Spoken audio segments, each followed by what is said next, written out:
Hello everyone, कैसे हैं आप सब लोग। तो आज हम करने जा रहे हैं अपना जेकेएसएसबी फेज 2 रिक्रूटमेंट का अकाउंटेंसी सेक्शन का लेक्चर नंबर 1, जो आपकी 15 नंबर की सेक्शन है। इसकी वेटेज कम हो गई है, लेकिन फिर भी मैं कहूँगा इसको थोड़ा सा ध्यान से कीजिएगा। ये एक कंसेप्शनल सब्जेक्ट है जो मैं स्टार्टिंग से बोलते आया हूँ, और कंसेप्ट इज पावर। किसी बड़े इंसान ने सही कहा है कि कंसेप्ट इज पावर। इसके कंसेप्ट को पकड़िए, आप इसके 15 नंबर पक्के समझेंगे। तो आज हम करने जा रहे हैं इसका very first topic, that is introduction to accounting and its term. अब इसके लिए मैंने सभी को साथ लेकर चलना है, तो आप सभी को इसकी इंट्रोडक्शन देनी है। तो इसके लिए मैंने सोचा है आपके लिए ये 4 to 5 लेक्चर्स में ये वाला सिंगल टॉपिक खत्म किया जाए, ताकि आप तक हर एक बात पहुंची जाए, हर एक कंसेप्ट पहुंचा जाए, ताकि आप तक कोई भी क्वेश्चन आ जाए आप आसानी से उसे अटेम्प्ट कर लें। ठीक है, तो इस वीडियो को लास्ट तक जरूर देखना, और आप हमारे टेलीग्राम चैनल को जरूर डाउनलोड कर लीजिए, ज्वाइन कर लीजिए सॉरी। तो उधर आपको 1000 MCQs मिल जाएंगे अकाउंटेंसी की। पासवर्ड है इंडियन, स्मॉल लेटर्स में लिखने है, आई भी स्मॉल में है। तो उधर आपने क्या करना है, लेक्चर्स के बाद उधर खुद चेक कीजिए आपको कितने आंसर्स आपके सही हुए, आपका अपने आप कॉन्फिडेंस राइज होगा। तो चलो बिना टाइम वेस्ट करते हुए आगे बढ़ते हैं। तो ये आपका अकाउंटेंसी का सिलेबस, ये मैं आगे एक कल वीडियो में कोशिश करूंगा बनाने की। इस पे आपको डिटेल वीडियो दे दी जाए कि आपने क्या टॉपिक इसमें मेन पढ़ने हैं, कैसे पढ़ना है, कितनी क्वेश्चंस आने के, कौन सा मोस्ट इंपॉर्टेंट टॉपिक जाने वाला है, इसको आप नहीं छोड़ सकते, एंड सो ऑन। तो ये मैं कल आपको डिटेल वीडियो इसमें प्रोवाइड कर दूंगा। आज हम स्टार्ट करते हैं अकाउंटिंग टर्म से। टर्म्स, ठीक है। सबसे पहले हमने सी से पकड़ी है, दैट इज कैपिटल। क्या है कैपिटल? देखिए, मेरे कहने पर एक बार ही ना आप अपने लिए एक 50 to 60 रुपीज वाला एक रजिस्टर लगा लीजिए। उसमें जो जो मैं बोलूंगा उसे आप अपने कन्वीनियंटली लैंग्वेज में आप उसे लिख सकते हो, जो आपकी लैंग्वेज कन्वीनियंट है। मैं इसमें सब कुछ हिंदी में भी बताऊंगा, इंग्लिश में भी बताऊंगा, आप उधर लिख लीजिए। मैं कहता हूं handwritten notes are the best. आपने अपने खुद के नोट्स बनाए होंगे ना, वो बेस्ट रहेंगे, आपको बार बार मांगने की जरूरत नहीं होगी। आप बड़े मुझे मैसेजेस आते हैं, सर नोट्स प्रोवाइड कीजिए। मैं बता देता हूं, आपके notes, handwritten notes are the best. तो ध्यान से समझिएगा, है क्या कैपिटल? कैपिटल है मींस द अमाउंट और asset which is invested in business और बिजनेसमैन, बाय बिजनेसमैन और owner of business. It can be in any kind. Capital हर एक वो चीज है, कैपिटल हर एक वो चीज है, इसे आप नोट डाउन कीजिए अपनी नोटबुक पे, जो बिजनेसमैन या ओनर, जिसे आप मालिक बोलते हो, जो बिजनेस का मालिक है, बिजनेस में लगाता है अपने पैसों से। अपने पैसों से जो बिजनेसमैन बिजनेस में लगाएगा उसको हम बोलेंगे कैपिटल। वो आपका कैश भी हो सकता है, वो आपका फर्नीचर भी हो सकता है, वो आपका सीसीटीवी कैमरा भी हो सकता है। आप बिजनेस स्टार्ट करने की क्या बीच में भी कभी भी अपनी पॉकेट से कोई पैसा लगाओगे बिजनेस में, वो कहलाएगा कैपिटल। ठीक है। It can be in any kind का मतलब है वो किसी भी रूप में हो सकता है। पैसे के रूप में भी हो सकता है, फर्नीचर के रूप में भी हो सकता है, किसी और चीज रूप में भी हो सकता है, कुछ और भी हो सकता है। उन सभी को हम क्या बोलेंगे? कैपिटल। नेक्स्ट बात करते हैं ड्राइंग्स। कैपिटल का मीनिंग पता चल गया, अब है ड्राइंग्स। ड्राइंग्स भी इसी का एक पार्ट है, मैं बता दूं, कैपिटल का ही एक पार्ट है, लेकिन ये इसका थोड़ा सा ऑपोजिट गिना जाता है। ड्राइंग्स क्या है? Refers to that amount which is withdrawn. Withdrawn का आपको मीनिंग पता होगा, निकालना, by business for personal use. Personal use की बड़ी महानता है इसमें। आपने बिजनेस से कोई चीज निकाल ली, कोई भी अमाउंट निकाल ली, 10 रुपए निकाल लिए बिजनेस के, वो ड्रॉर जो होता है जिसे आप डोगरी में आप कह लो गल्ला कहते हो आप, तो उसमें से आपने 10 रुपए निकाल लिए अपने पर्सनल यूज के लिए। आपने खुद कोल्ड ड्रिंक पीनी है, उसको हम बोलेंगे ड्राइंग। आपने अपने बेटे को कोल्ड ड्रिंक पिलानी है, बिजनेस के गल्ले में से आपने पैसे निकाल लिए, उसको हम बोलेंगे ड्राइंग। बिजनेस की एक चेयर थी, वो आप अपने घर ले गए, वो उसको आप बोलोगे ड्राइंग। आप तो उसका पर्सनल यूज ला रहे हो, जिसमें आप अपना पर्सनल यूज ला रहे हो उसे हम बोलेंगे ड्राइंग। और ये चीज याद रखो, आप बड़े से स्टूडेंट ये सोच रहे होंगे कि सर बिजनेस भी तो हमारा, हम जो मर्जी करें। तो मैं बता दूं, जब आप बिजनेस करते हो, you and business are two different entity. ये हम आने वाले 1-2 लेक्चर में पढ़ेंगे। ये दोनों अलग एंटिटी है, मतलब आप अलग इंसान हो, आपका बिजनेस अलग इंसान है। अगर आपकी कोई भी फर्म है, आप में से बड़े से ऐसे होंगे जिनका बिजनेस होगा, घर वालों का बिजनेस होगा, तो वो उनका बिजनेस अलग है और उसका जो ओनर है वो अलग है। वो ये नहीं कहेगा जो बिजनेस का है वो मेरा है, जो तेरा है वो मेरा है, ये नहीं चलेगा बिजनेस के पॉइंट ऑफ व्यू से। ठीक है, बिजनेस की अलग चीजें हैं, बिजनेस अलग चीजों का मालिक है, और जो आप ओनर हो वो अलग चीजों के मालिक हो। ठीक है, ड्राइंग्स में याद रखना, कहीं भी पर्सनल यूज आ गया वो समझ आना ड्राइंग्स है। और ड्राइंग्स कैपिटल में से माइनस होती है, वो आगे आपको पता चल जाएगा। थर्ड आइटम मोस्ट इंपॉर्टेंट, मैं कहूंगा ब्लड ऑफ अकाउंटेंसी। बड़े से स्टूडेंट इसमें मात खा जाते हैं, क्या सर ये वाला वर्ड नहीं समझ आता, एसेट। मैं सिंपल भाषा में बोलता हूं, जिसके आप मालिक हो। एसेट हर एक वो चीज है जिसके आप मालिक हो, जिसके आप ओनर हो। जो चीज आपको पैसे कमाने में मदद कर रही है वो आपकी है एसेट। फॉर एग्जाम्पल, मेरा इंस्टीट्यूट है आईजी कॉमर्स क्लासेस। ठीक है, आईजी कॉमर्स क्लासेस मेरा एक इंस्टीट्यूट है, उधर मेरा लगा है व्हाइट बोर्ड। अगर मैं व्हाइट बोर्ड हटा दूं, बच्चे कहेंगे सर आपने तो व्हाइट बोर्ड नहीं लगाया, हम आपके पास क्यों पढ़े। वो इंफ्रास्ट्रक्चर देखेंगे ना तो वो आएंगे नहीं। मैंने तब भी व्हाइट बोर्ड लगाया कि बच्चे आए। अब मैं क्या करूंगा, मेरे जो इंस्टीट्यूट में चेयर्स पड़ी हैं, ठीक है, वो मैं हटा दूं। मैं बोलूं बच्चों कल से आप नीचे बैठोगे, मैंने नहीं चेयर्स देनी आपको, मैं क्यों खर्चा करूं। बच्चे तब भी नहीं आएंगे। बच्चे कहेंगे हम सर ने हमें चेयर्स ही नहीं दी, हम नीचे बैठे, मेरी रेपुटेशन डाउन हो गई। इसलिए मैंने क्या किया, चेयर्स भी लगा ली ताकि बच्चे आए। मैंने साथ में एसी भी लगा लिया ताकि बच्चे आए। ऐसे बच्चे करते थे, ओ गर्मी ओ गर्मी। तो ये सब के सब क्या है, एसेट। ये सब के सब क्या है, एसेट। लेकिन ये एसेट किसके गिने जाएंगे, बिजनेस के। ये मेरे एसेट नहीं है। ठीक है, ये मेरे एसेट नहीं है, ये बिजनेस के एसेट है। मेरे अपने ईशान गुप्ता के एसेट कौन से हैं, जिसका मैं अपना मालिक हूं। मेरी कोई प्रॉपर्टी होगी वो मेरे एसेट कहलाएंगे।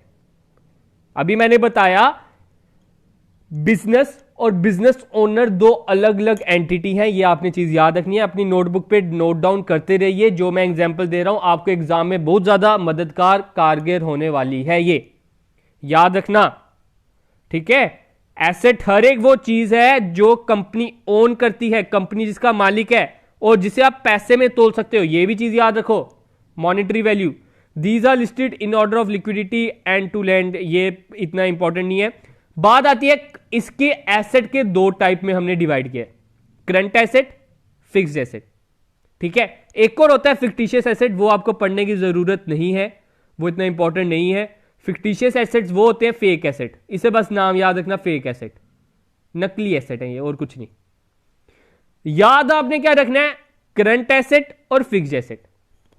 करंट एसेट क्या है, are those which can be converted into cash within 1 year.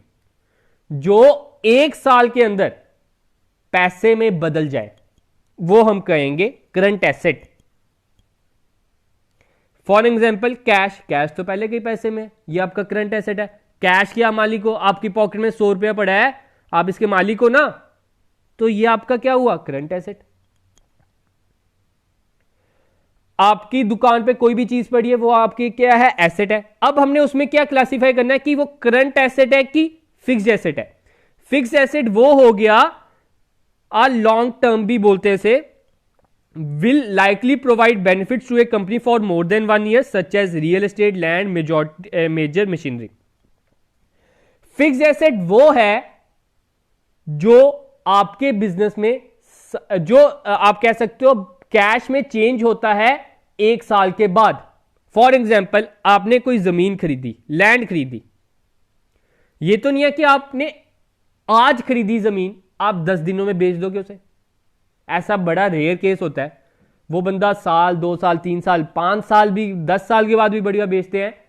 तो लैंड को हम क्या कंसीडर करेंगे? Fixed asset. आपने फर्नीचर खरीदा दुकान के लिए. आपने दुकान के लिए क्या खरीदा? फर्नीचर. फर्नीचर आप आज के आज बेच दोगे. आज आपने नया स्टूल खरीदा था कस्टमर को बिठाने के लिए और 10 दिन बाद आपने बेच भी दिया. ऐसा तो कभी नहीं है. फर्नीचर आप उसे कब बेचोगे? जब वो खराब हो जाएगा, थोड़ा सा सड़ जाएगा, गल जाएगा, खराब कुछ भी टूट जाएगा, तब जाके आप उसे कबाड़ी के भाव बेचोगे. तो फर्नीचर भी क्या हुआ आपका? Fixed asset. आपने बिजनेस के लिए कोई बिल्डिंग खरीदी है, क्या आप हर 10-10 दिन बाद बिल्डिंग चेंज करते रहोगे? तो वो भी आपका क्या है? Fixed asset. होप कि फिक्स्ड एसेट क्लियर होगा. करंट एसेट वो हैं जो पैसे में चेंज हो जाते हैं 1 साल के अंदर, विद इन 1 ईयर. 1 साल के अंदर जो पैसे में चेंज हो जाएंगे उसे हम बोलते हैं current asset. For example, cash. आगे और नाम आएंगे, मैं उससे और क्लियर कर दूंगा. आगे मैंने लिखे हुए हैं, अभी आप इतना याद रखिए. इन्वेंट्री, ये भी याद रखिए. इन्वेंट्री आपका होता है स्टॉक. इन्वेंट्री आपका क्या होता है? स्टॉक. आपने जो जिसका व्यापार करोगे ना, अब डिफरेंट आपके बिजनेसेस आ जाते हैं. कोई ज्वेलरी का बिजनेस, कोई स्टेशनरी का बिजनेस, कोई स्वीट्स का बिजनेस, कोई जनरल स्टोर. डिफरेंट बिजनेसेस हैं. तो हर एक इंसान का स्टॉक भी अलग होगा. जनरल स्टोर वाले का जनरल आइटम्स, वो चिप्स वगैरह आप लगा सकते हो, आटा दाल वगैरह, ये सब कुछ उसका स्टॉक कहलाएगा. स्टेशनरी वाले का पेन पेंसिल कॉपी रबड़ वगैरह, ये सब कुछ उसका स्टॉक कहलाएगा.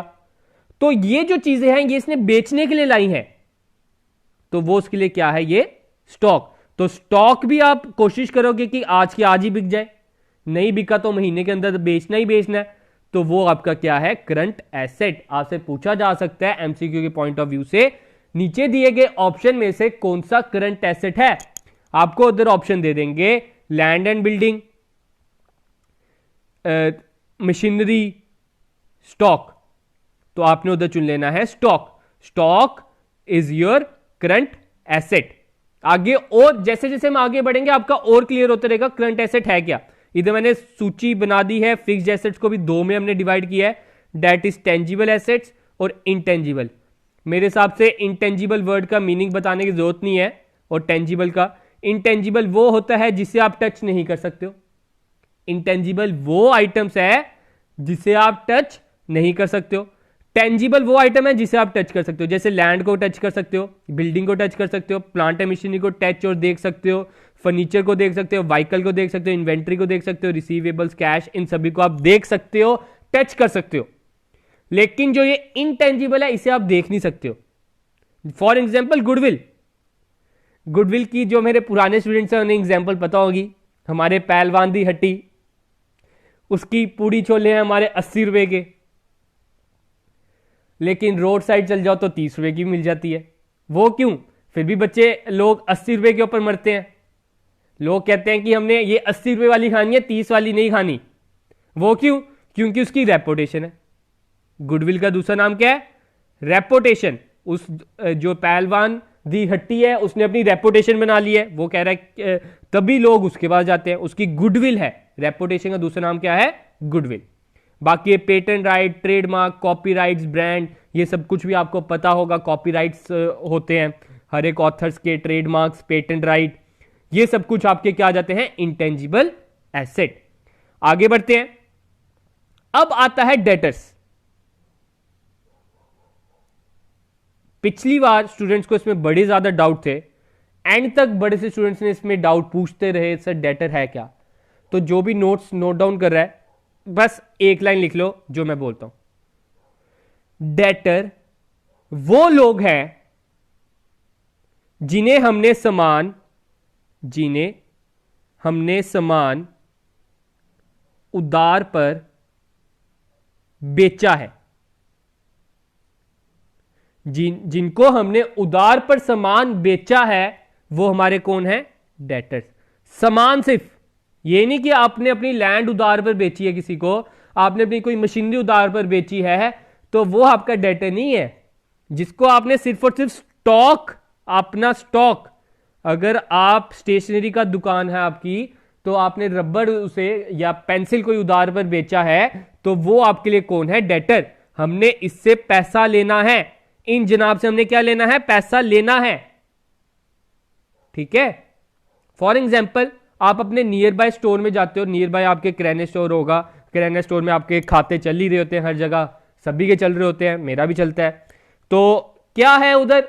आप क्या कहते हो? भैया अभी पैसे नहीं है, बाद में पैसे आएंगे तो मैं आपको दे दूंगा।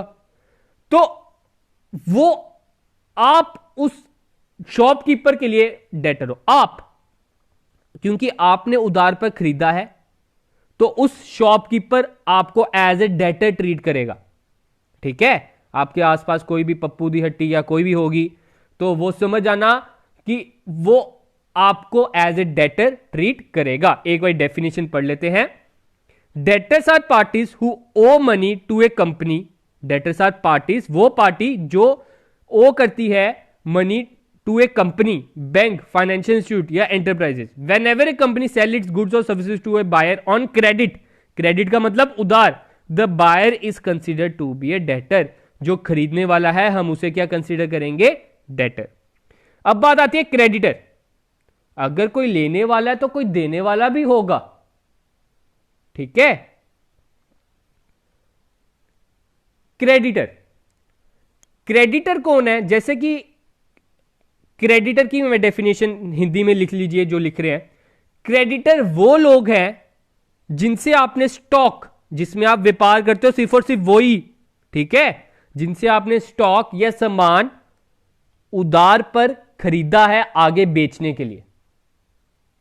उधार पर खरीदा है आगे, क्योंकि आपने उसको बेचना है। फॉर एग्जाम्पल, आपका स्टेशनरी स्टोर है, आप रिटेलर हो। ठीक है। आप कौन हो? रिटेलर। रिटेलर होलसेलर से लेगा 5 रुपए का पेन, वो होलसेलर से 4 रुपए का लेगा। 4 रुपए का जितनी देर रिटेलर के पास आएगा नहीं, वो 5 रुपए का आगे कैसे बेचेगा आपको? तो ये जो उसने 4 रुपए का लिया है होलसेलर से, तो होलसेलर उसका कौन हुआ? क्रेडिटर। होलसेलर उसका कौन हुआ?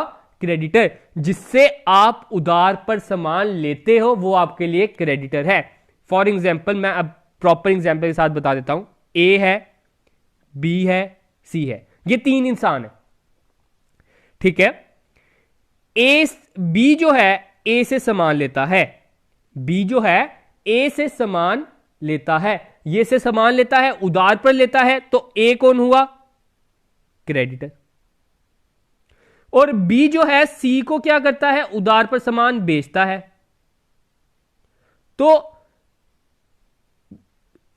सी कौन हुआ? बी के लिए। ठीक है। सी कौन हुआ? बी के लिए डेटर। बी के लिए अगर बात की जाए, ए है क्रेडिटर, सी है डेटर। उसने क्योंकि ए से सामान उधार पर खरीदा है और सी को उधार पर बेचा है, तो ये इसके लिए कौन है? डेटर। ये चीज आप याद रखिए, इसमें अब डाउट नहीं रहना चाहिए और कुछ नहीं पढ़ने की जरूरत डेटर और क्रेडिटर के बारे में। ये इंसान है डेटर और क्रेडिटर जो उधार पर लेते हैं। फिर आता है अकाउंट पेबल और अकाउंट रिसीवेबल। इसको पढ़ने से पहले हम पढ़ लेते हैं लाइबिलिटी। ये ऊपर बाद में पढ़ते हैं, पहले लाइबिलिटी पढ़ लेते हैं। लाइबिलिटी क्या है? लाइबिलिटी में बड़ी प्रॉब्लम थी, तो क्या है लाइबिलिटी? जल्दी से कमेंट करके बता दीजिए जो मैंने नाम बताया था लाइबिलिटी का पिछले पंचायत अकाउंट असिस्टेंट के टाइम। हमारा एक ही नाम था लाइबिलिटी के लिए, टेंशन। जिस चीज की हमें टेंशन है वो लाइबिलिटी है। जिस चीज की आपको टेंशन है वो लाइबिलिटी है। आपने किसी को पैसा देना है, आपको टेंशन है, लाइबिलिटी है। वो बात अलग है, आपने उसका पैसा खाने का सोचा तो वो बात अलग है, उसे आप एक्सेप्शनल केस डाल सकते हो। हमने अकाउंटेंसी ऐसे पढ़ना है कि हम भी शरीफ, दूसरा जो हमारे साथ पार्टी है वो भी शरीफ।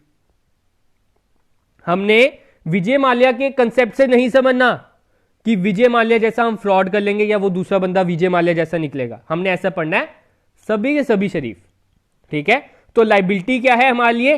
टेंशन। जैसे कि ऊपर हम पढ़ते हैं अभी क्रेडिटर, क्रेडिटर को हमने पैसे देने हैं, क्रेडिटर को हमने पैसे देने हैं, ये इसके लिए हमें टेंशन है, तो क्रेडिटर हमारे कौन हुए? लायबिलिटी। क्रेडिटर हमारे लिए क्या हुई? लायबिलिटी। डेटर से हमने पैसे लेने हैं, इसकी हमें टेंशन नहीं है, हम इसके मालिक हैं एक तरह के डेटर के, कि हमने इससे पैसे लेने हैं, तूने हमसे उधार लिया हुआ है, तो ये हमारे लिए क्या हुआ? एसेट। ठीक है, तो लायबिलिटी को भी इन्होंने डिवाइड किया है दो पार्ट में, short term liability, long term liability, और एक और पार्ट आ जाता है कॉन्टिजेंट लायबिलिटी। ये भी इतना इंपॉर्टेंट नहीं है, शॉर्ट टर्म और लॉन्ग टर्म समझ लीजिए। शॉर्ट टर्म भी करंट एसेट की तरह ही है। शॉर्ट टर्म लायबिलिटी वो टेंशन है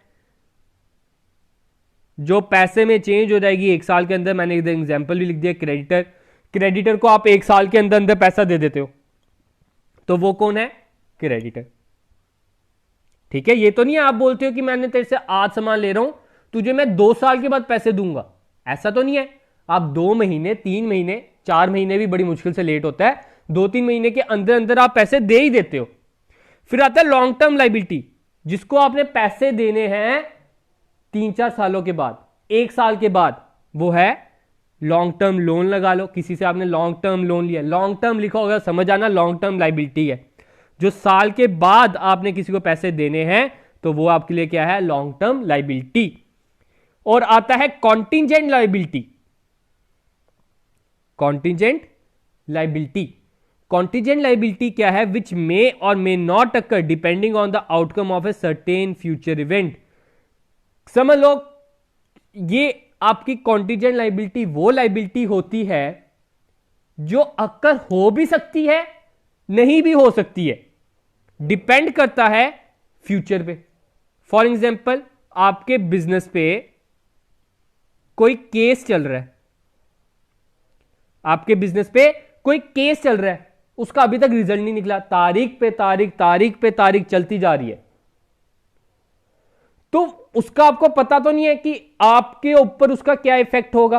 आपको उससे नुकसान हो भी सकता है, अगर आप केस हार गए, केस जीत गए तो फायदा हो जाएगा, तो उसका अभी तक हमें रिजल्ट नहीं पता, तो उसको मैं कंसीडर करूंगा कॉन्टिजेंट लायबिलिटी।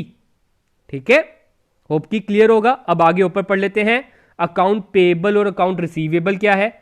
पेएबल और रिसीवेबल भी असली में डेटर और क्रेडिटर के ही भाई बंधु हैं, इसी से मिलते जुलते हैं। कभी कभार क्या होता है, डेटर जनाब क्या कहते हैं, हमें कोई बिल दे देते हैं, ठीक है, हमें कोई बिल दे देते हैं कि मेरे ऊपर से टेंशन खत्म हुई, तुम इसे 3 महीने बाद एनकैश करा लेना, अभी नहीं पैसा निकलेगा, तो वो हमारे लिए क्या हो गया? Account receivable. डेटर, इसको ना एज ए डेटर कंसीडर कर सकते हो, बिल रिसीवेबल या अकाउंट रिसीवेबल, इसे आप डेटर कंसीडर कर सकते हो। ये रिसीव एबल है, अभी तक रिसीव नहीं हुए, होने हैं रिसीव, हमें बिल मिल चुका है, तो इसलिए हम इसे कंसीडर कर सकते हैं एज ए डेटर। और अकाउंट पेएबल को हम क्या कंसीडर कर सकते हैं? क्रेडिटर। ठीक है, आप इधर देख सकते हो लिखा क्या है, the amount of money a company owes creditor in return of a goods और services they have delivered. Amount of money, ठीक है, क्रेडिटर आप इसे कंसीडर कर सकते हो, तो अगर ये क्रेडिटर है तो ये आपका क्या आएगा? लायबिलिटी। अगर अब अकाउंट रिसीवेबल आपका डेटर्स है तो ये क्या आएगा? एसेट। होप की क्लियर होगा। आज का इतना ही लेक्चर रखते हैं, आगे मैंने वैसे बना के तो रखी है, वीडियो बहुत लंबी हो जाएगी, आपका इंटरेस्ट भी खत्म हो जाएगा। जितना मैंने समझाया इसको आप नोट डाउन कर लीजिए, आपके लिए उतना बेटर है। हिंदी में लिखिए, आपको जो लैंग्वेज कन्वीनियंट लगती है। उधर ये थोड़ी है कि इंग्लिश में ही हमने आंसर देना है, उधर हमारा टिक क्रॉस चलना है। अभी भी मैं बोल रहा हूं कंसेप्ट इज पावर, कंसेप्ट पे जाइए, सब कुछ क्लियर हो जाएगा। तो आज का हम वीडियो इतना ही रखते हैं। अगर अच्छी लगी हो प्लीज लाइक शेयर कमेंट करना ना भूलें। आपको नीचे इतना बड़ा यूट्यूब ने डब्बा दिया हुआ है, यूट्यूब कमेंट्स ऑप्शन देता है, तो आप उधर कमेंट कीजिए ना। अगर आपको अभी भी कोई डाउट है, आपका जो भी डाउट होगा दूर करने की पूरी से पूरी कोशिश की जाएगी। तो आज के लिए इतना ही रखते हैं guys. Thank you, have a good day and enjoy your day guys.